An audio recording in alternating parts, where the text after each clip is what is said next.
রমজান মাসে প্রতি সেকেন্ডে সেকেন্ডে মুখে থুতু আসে, এখন আমার কি করা উচিত? রমজান মাসে ওষুধের মাধ্যমে মাসিক বন্ধ রেখে কি রোজা রাখা যাবে? রোজা অবস্থায় বাচ্চাকে মায়ের দুধ খাওয়ানো যাবে কিনা? সাহারিতে আজান চলাকালীন সময় কি পানি পান করা যাবে? গোসল ফরজ অবস্থায় গোসল না করে কি সাহারি খাওয়া যাবে? রোজা অবস্থায় টুথপেস্ট দিয়ে ব্রাশ করা যাবে কিনা? আমাদের মসজিদে 20 রাকাত তারাবির নামাজ হয়, আমি যদি 8 রাকাত পড়ে চলে আসি তাহলে কোনো করা হবে কিনা?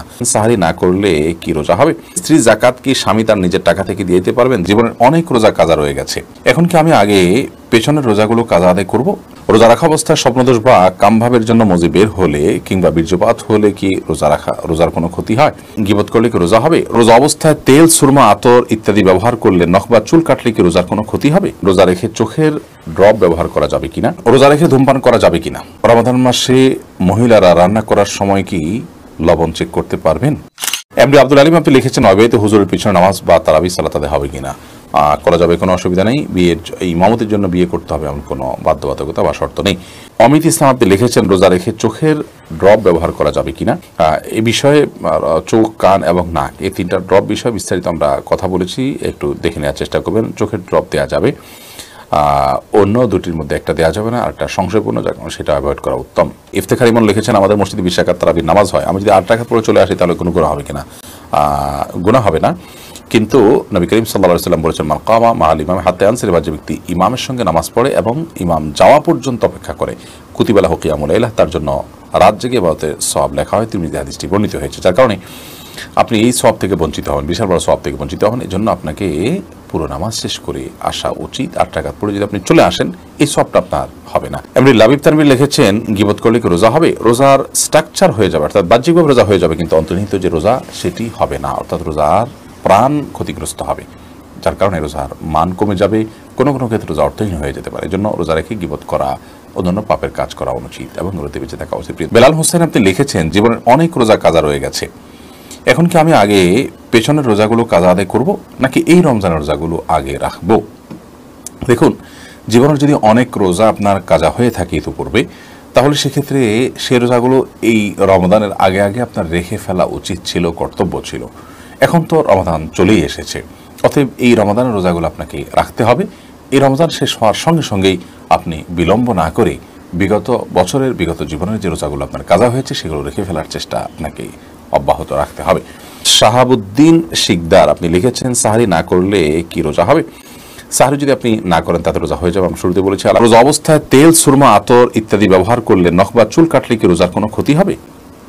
রমাদান মাসে রোজা অবস্থায় তেল, সুরমা, আতর এগুলো ব্যবহার করলে রোজার কোনো ক্ষতি হবে না। ঠিক একইভাবে চুল, নখ ইত্যাদি কাটলেও সিয়ামের কোনো ক্ষতি হবে না, কারণ এগুলোর কোনোটাই খাদ্য কিংবা খাদ্যের সাথে সাদৃশ্যপূর্ণ কোনো বিষয় নয়। যদি আপনি রোজা রেখে খাদ্য গ্রহণ করেন, পানীয় গ্রহণ করেন, কিংবা খাদ্য বা পানীয়ের কাজ দেয় বা এটার সাথে সাদৃশ্য হয়, এরকম কোনো কিছু আপনি করেন, তাহলে সেক্ষেত্রে সেটি সিয়াম ভঙ্গের কারণ হবে।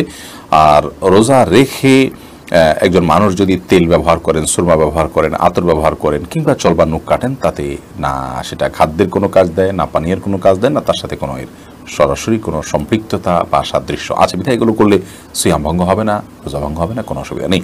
এর পরের প্রশ্ন হলো, রমাদান মাসে মহিলারা রান্না করার সময় কি লবণ চেক করতে পারবেন? আমাদের মা বোনরা রমাদান মাসে রান্না করতে গিয়ে, বা যে কোনো পুরুষও রান্না করতে গিয়ে যদি তরকারির লবণ চেক করতে হয়, স্বাদ চেক করতে হয়, তাহলে সেক্ষেত্রে সেটি তার জন্য জায়েজ হবে, যদি এই চেকটা হয় জিহ্বা দিয়ে এবং চেক করে সাথে সাথে আবার থুতুর মাধ্যমে তিনি সেটাকে পরিষ্কার করে ফেলে দেন, অর্থাৎ গলদকরণ না করে না গেলেন, তাহলে সেক্ষেত্রে সেটি জায়েজ হবে। যদিও এটা অ্যাভয়েড করতে পারলে সেটা বেটার এবং উত্তম। যদি কারোর সন্দেহ হয় যে রান্নাটা ঠিকমতো হলো কি হলো না, মানুষ খেতে পারবে কি পারবে না, লবণ হলো কি হলো না, কম বা বেশি হলো কি না, তাহলে সেক্ষেত্রে তিনি পরখ করতে পারবেন, তবে জিহ্বার আগায় নিয়ে সেটাকে আবার খুব ভালোভাবে থুতুর সাথে ফেলে দেওয়ার চেষ্টা তাকে করতে হবে, তিনি ফেলে দিতে হবে। এর মাধ্যমে ইনশাআল্লাহ তাআলা তার এই চেক করাটা জায়েজ হবে। তবে যাদের মোটামুটি অনুমান হয়ে গেছে, আন্দাজ হয়ে গেছে, খুব একটা প্রয়োজন হয় না, তারা এটা অ্যাভয়েড করতে পারলে অবশ্যই বেটার এবং ভালো। নাহার পারভিন আপনি লিখেছেন, জাকাতের টাকা থেকে কি এতিমখানা দান করা যাবে? যাবে। এতিমখানায় এতিম গরিব বাচ্চা যারা জাকাতের হকদার আছে তাদেরকে জাকাতের টাকা দিতে পারেন, ওই ফান্ডে তাদের খরচ বহন করা হবে। আলী কদর লিখেছেন, রোজা রেখে ফোনে কথা বলা যাবে কিনা? যাবে। খুব অতিরিক্ত কথা, অপ্রয়োজনীয় কথা বলা রোজার সাথে যায় না, কিন্তু প্রয়োজনীয় কথা তো বলতেই পারেন। রোজা রাখা অবস্থায় স্বপ্নদোষ বা কামভাবের জন্য মজি বের হলে কিংবা বীর্যপাত হলে কি রোজার কোনো ক্ষতি হয়? রোজার মধ্যে কামভাবের কারণে যদি কারোর মজি বের হয়, যেটাকে আঠালো কিছুটা আঠালো পানির মতো যে পদার্থ সেটা যদি বের হয়, তাহলে সেক্ষেত্রে তার ফলশ্রুতিতে রোজা ভঙ্গ হবে না। বীর্যপাত যদি হয় এবং সে বীর্যপাত যদি হয় উত্তেজনার সাথে, তাহলে সেক্ষেত্রে সেটি রোজা ভঙ্গের কারণ হবে, সেটি হস্তমৈথুনের মাধ্যমে হোক বা অন্য কোনো কামভাবের কারণে, কোনো যৌন বিষয়ক চিন্তাভাবনার কারণে বা এ জাতীয় কোনো আচরণের কারণে যদি আপনার কামভাবের সাথে উত্তেজনার সাথে যদি বীর্যপাত হয়, তাহলে তার ফলে রোজা ভঙ্গ হবে। আর যদি কারোর অসুস্থতার কারণে বীর্যপাত হয়, শারীরিক কোনো দুর্বলতার কারণে অথবা স্বপ্নদোষের কারণে, তাহলে তার কারণে রোজা ভঙ্গ হবে না। তবে মজি যেটা কিছুটা আঠালো পানির মতো, সেটি বের হওয়ার ফলে, যেটা বীর্য নয়, শুভ্র সাদা নয়, সেটি বের হওয়ার ফলে রোজা ভঙ্গ হবে না। তবে সেটি বের হলে অজু ভঙ্গ হবে। তবে রোজা রেখে আপনার মজি বের হতে পারে এরকম কোনো চিন্তা ভাবনা, কল্পনা বা আচরণ থেকে বিরত থাকা উচিত, সিয়ামের যে মৌলিক লক্ষ্য আছে সেই লক্ষ্য সাধনের স্বার্থে এবং প্রয়োজনে। এবার শাহরিয়ার ইসলাম লিখেছেন, রমজানে গোসলের সময় যদি কানের ভেতর পানি প্রবেশ করে তাহলে কি রোজার কোনো সমস্যা হবে? সামান্য পানি যদি কানের ভিতর যায় এবং সেটা যদি আপনি ঝেড়ে ফেলে দিতে পারেন, শেষ যদি আপনার থাকে, তাহলে ইনশাআল্লাহ রোজা হয়ে যাবে, রোজার ক্ষতি হবে না। তানজিনা আপনি লিখেছেন, রোজা রাখা অবস্থায় পিরিয়ড হয়ে গেলে করণীয় কি? পিরিয়ড যদি হয়ে যায় তাহলে ওই দিনের যে সিয়ামটা আছে ওই সিয়ামটা আপনাকে পরবর্তীতে রমজানের পর রেখে দিতে হবে। আর পিরিয়ড হয়ে গেছে, এখন আপনি অন্য রোজাদার সামনে আপনি খাদ্য গ্রহণ ইত্যাদি থেকে বঞ্চিত থাকবেন এবং ওইভাবে পার করবেন। মাজিদুর রহমান আপনি লিখেছেন, ইনসুলিন বা ইনজেকশন নিলে কি রোজা ভেঙে যায়?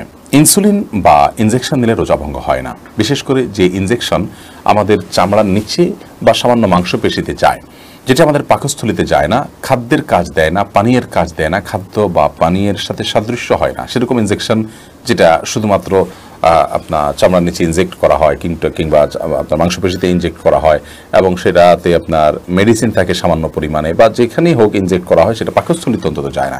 তো এই ইনজেকশন এবং আপনার ইনসুলিন এগুলোর কারণে রোজা ভঙ্গ হবে না। এটাই বিশুদ্ধতর মত এবং সংখ্যাগরিষ্ঠ উলামা ইকরাম, আরব, আজম সবারই মত বলতে গেলে। সেই হিসাবে টিকাও এটা রোজা ভঙ্গের কারণ না। টিকা নিলেও রোজা আপনি থাকবে আপনার রোজা। তবে যে ইনজেকশন আপনার খাদ্য বা পানীয়ের কাজে, ধরুন গ্লুকোজ আছে, এরকম গ্লুকোজের যে স্যালাইন আছে যদি আপনি গ্রহণ করেন, তাহলে তার ফলে রোজা ভঙ্গ হয়ে যাবে, কারণ এটা খাদ্য এবং পানীয়ের কাজ দিয়ে থাকে।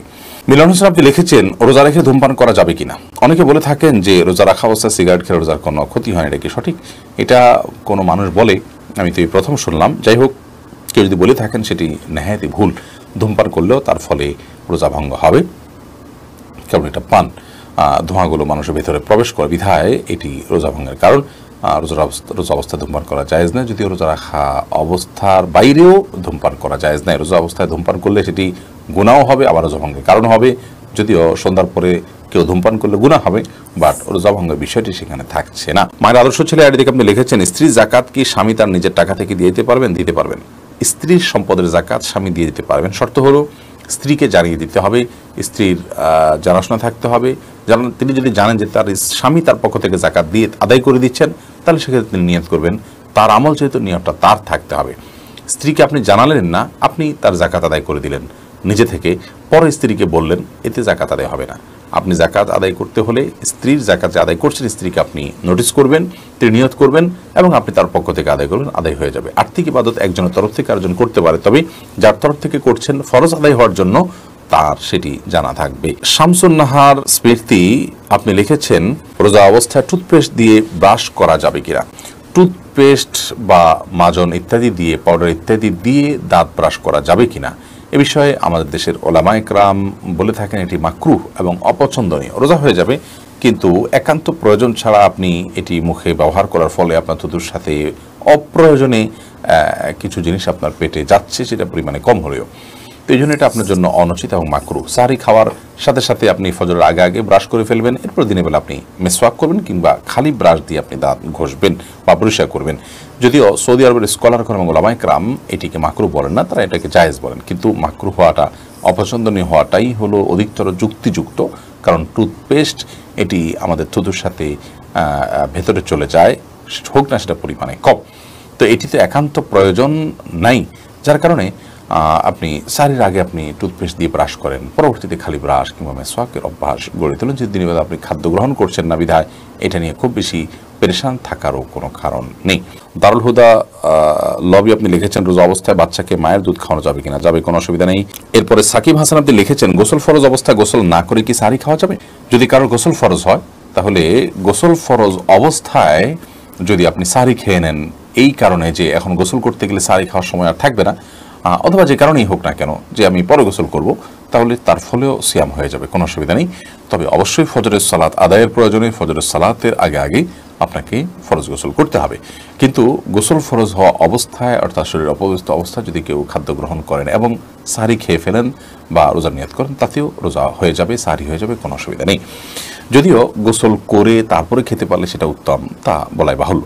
সোলাইমান মাহমুদ আপনি লিখেছেন সাহারিতে আজান চলাকালীন সময়কে পানি পান করা যাবে? জি না, আজান শুরু হওয়া মানে ফজর ওয়াক্তে শুরু হওয়া, তারপর আপনি খেতে পারবেন না। যদি আজানটা হয় আপনার তাহাজ্জুদের আজান তাহলে সেক্ষেত্রে খেতে পারেন। তানজিনা লিজা আপনি জানতে চেয়েছেন রমজান মাসে প্রতি সেকেন্ডে মুখে থুতু আসে, এখন আমার কি করা উচিত? কোনো অসুবিধা নেই।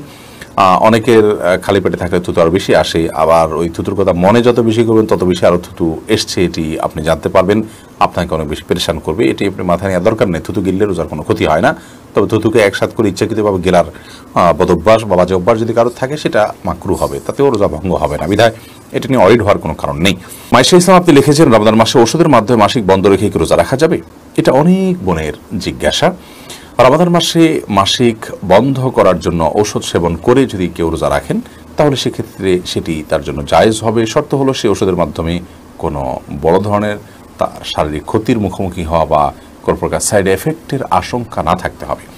যদি ওষুধ সেবন করার মাধ্যমে বড় কোনো ক্ষতি না হয় তাহলে সেক্ষেত্রে এটি গ্রহণ করে আপনি মাসিক বন্ধ রেখে সিয়াম পালন করতে পারবেন, কোনো অসুবিধা নেই।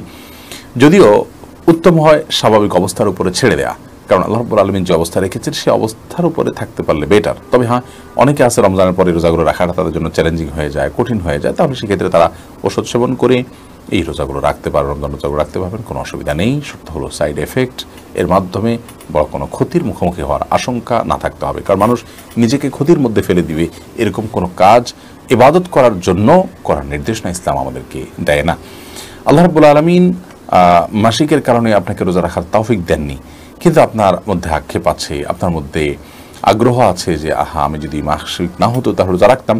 তো এই যে একটা আপনার আকুতি, এই যে আপনার আকুলতা, এটার কারণে আল্লাহ তাআলা রোজা না রাখতে পারার পরও আপনাকে আল্লাহ রাব্বুল আলামিন রোজা রাখার যে সওয়াব সেটি দান করবেন। কারণ হাদিসে আছে নবী করিম সাল্লাল্লাহু আলাইহি ওয়াসাল্লাম বলেছেন কোনো ব্যক্তি যদি অসুস্থ হয়ে পড়ে, শারীরিকভাবে অনুপযুক্ত হয়ে পড়ে কোনো ইবাদত করার, অথচ তার যখন শারীরিক সক্ষমতা ছিল তিনি সেই ইবাদতটি করতেন, ত্রুটি বিচ্ছুতি করতেন না, তিনি সেটি করতেন এবং এখনও সুস্থ থাকলে তিনি করতেন, তাহলে সেক্ষেত্রে তিনি এই ইবাদতটি সুস্থ অবস্থায় করলে যে পরিমাণ সওয়াব পেতেন, অসুস্থ অবস্থায় সেই ইবাদতটি করতে না পারার কারণে তার যে বেদনা, তার যে আকুতি, তার যে আকুলতা এবং তিনি যে সুস্থ থাকলে রাখতেন সেই বিবেচনায় আল্লাহ তাআলা তাকে ইবাদত করার সওয়াব দিবেন। বিধায় মা বোনরা এক্ষেত্রে আলাদা কোনো কসরত না করলেও ইনশাআল্লাহ বিইذনিল্লাহ আল্লাহ তাআলার কাছ থেকে তারা আজর পাবেন, যদিও এর রোজাগুলো তাদেরকে আবার রেখে দিতে হবে।